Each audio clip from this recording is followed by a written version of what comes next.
안녕하십니까, 오승훈입니다. 네, 2019년의 마지막 날입니다. 지금 오전 8시인데요.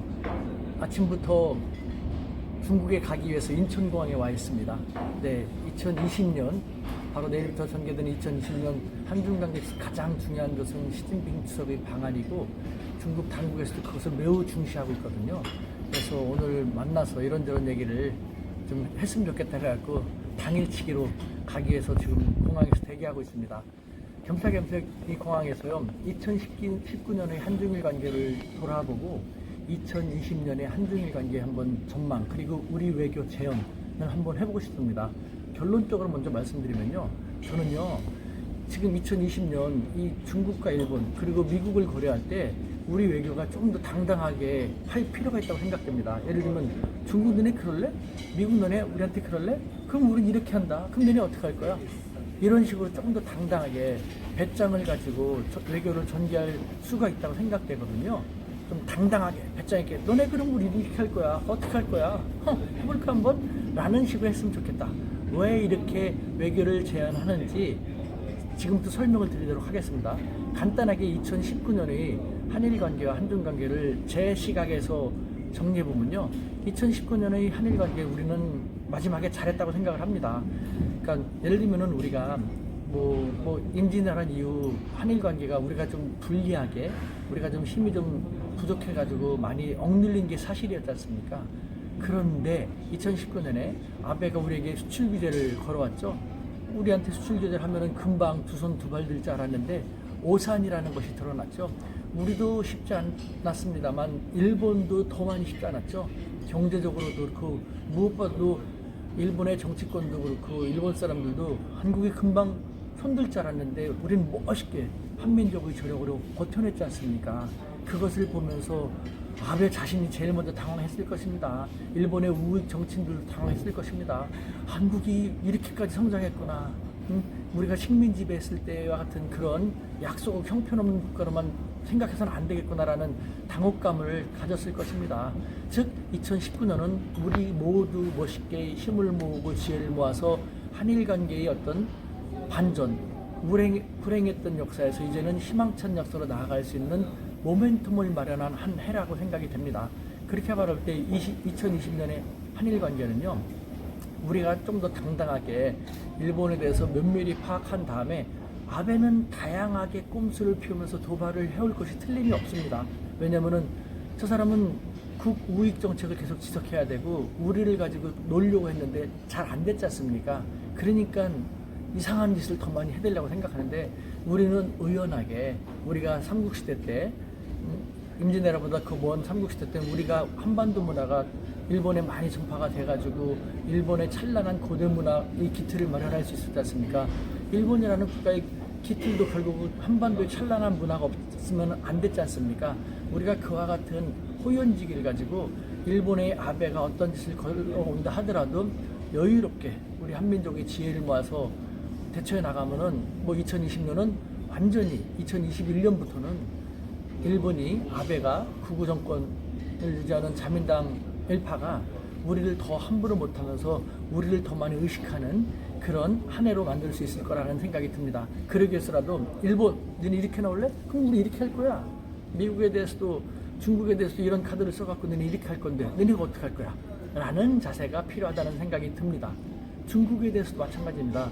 2019년의 한중관계는 먼저 말씀드리면요, 한중관계는 2016년 7월 사드를 배치한 다음에 악화된 상태에서 쭉 지속됐습니다. 더 이상 악화되진 않았죠. 하지만 나쁜 국면이 지속되어 왔습니다만 2019년에 지금 제 이야기를 들어보면요, 한중관계에 우리에게 어떤 희망이 있었다라는 걸 알 수 있을 것입니다. 즉 사드 배치한 다음에 중국도 우리를 얕본 것이죠. 깔본 것이죠. 아베가 우리한테 그랬던 것이, 이 조그만 한국 경제 대체하면 진짜 꼼짝 못하고 두 손 두 발 들 거야 라는 생각을 했는데 우리는 견뎌냈지 않습니까? 사드 다양한 경제 제재 대체를 견뎌내고, 중국은 정말 이웃이지만 함께하고 싶지만 거친 나라구만, 함께하기 쉽지 않구만 하면서 중국에 대한 의존도라든가 교류를 많이 줄이면서 신북방, 러시아라든가 유라시아 쪽으로 가기 위해서 노력했고 또 신남방 정책을 전개했지 않습니까? 그래서 우리는 리스크를 더 다각화시키면서 의연하게 쓰러지지 않고 더 자생력을 키워왔지 않습니까? 시간이 지날수록 우리는 자생력이 커졌는데 중국은 반대로 시간이 지날수록 우리에 대해서 초조감이 더 커진 것이죠. 왜? 우리는 점점 더 강성해지는 토대를 마련함에 비해 중국은 국내적으로도 홍콩 문제, 그것이 이제 대만 문제까지 비화되고 있죠. 그 다음에 미중 패권 전쟁이 점점 심각해지면서 자기들에게는 국제사회에서 자기들을 지지해줄 응원군들이 더 많이 필요하게 된 것이죠. 그와 같은 상태에서 정말 서태평양의 조그만 섬나라까지, 아프리카의 조그만 나라까지 달려가서 돈을 주면서 자기 편을 만들려고 노력하는 중국의 입장에서 바라볼 때 우리 대한민국은 자기의 바로 옆에 있는 중견 강국이거든요. 우리가 자기들의 라이벌인 미국 쪽으로 더 많이 가면 갈수록 자기들한테는 좋을 게 하나도 없거든요. 이런 조바심이 점점 더 커진 것이죠. 그래서 어떻게 하면 빨리 이 사드 국면을 벗어나서 한국이 저쪽에 너무 좌우되지 않게 할 수 있을까라는 생각을 점점 더 할 수밖에 없었던 것이고, 그것이 2019년이 되면서 더 노골적으로 드러나면서, 저는 중국을 왔다 갔다 하니까 잘 알지 않습니까?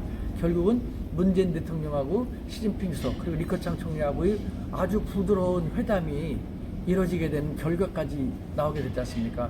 중국이 우리가 당초 예상했던 것처럼 사드 문제는 슬쩍 언급하며 불과했죠. 늘 말씀드린 것처럼 중국 국내의 강경파를 시켜서 그 외에 무슨 다른 좀 이야기하기 쉽지 않은, 해결하기 쉽지 않은 그런 의제는 전혀 제시하지 않았지 않습니까? 빨리 한중 관계를 풀고 싶다는 것이죠.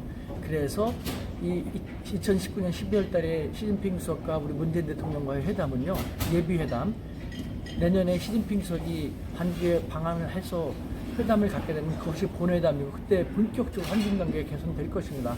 이처럼 한중 관계도 우리가 상당히 유리한 국면에 있는 것이죠.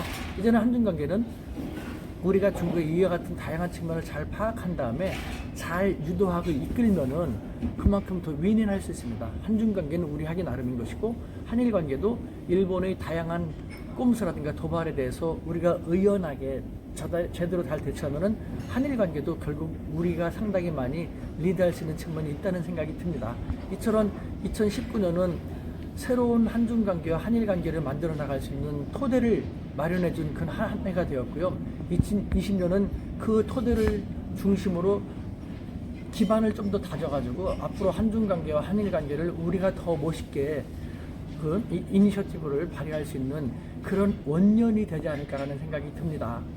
그렇게 해서라도 우리는 중국과 일본에 대해서 보다 더 적확하게 파악을 하고 보다 더 잘 꼼꼼하게 외교를 전개해 나갈 필요가 있는 것이죠. 우리가 지금 특히 중국에 대해서 너무 모릅니다. 중국의 기본적인 것도 모르고 너무 서구 위주로만 생각하는 것이 아직 강한데, 2020년은 그것도 많이 달라지면서 더 멋있는 한중관계, 한일관계를 우리가 유도했으면 좋겠습니다. 그러면 공항이라서 말이 빠르고 말 잘 안 들릴 수도 있는데요. 그래도 새해 인사는 드려야겠죠. 여러분들 새해도 더욱 건승하시고 더욱 건강하게 잘 지내시기 바랍니다. 새해 복 많이 받으십시오. 다자 신년 하오.